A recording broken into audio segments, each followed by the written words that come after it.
ฟอยเป็นไม้กวาดชนิดดีโอ้ยเด้นางวาสนาซาตาของคอยละพ่อข้าใครป้อยใจหน่อยนอนเดียวสิเที่ยวรอส่งลงไตไปเนื้อ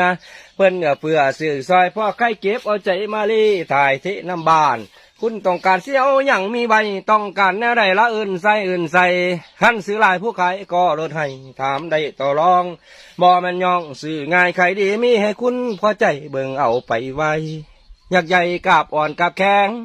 อยากใหญ่กาบอ่อนกาบแข็งผลิตภัณฑ์แข็งแรงทนทานนานดน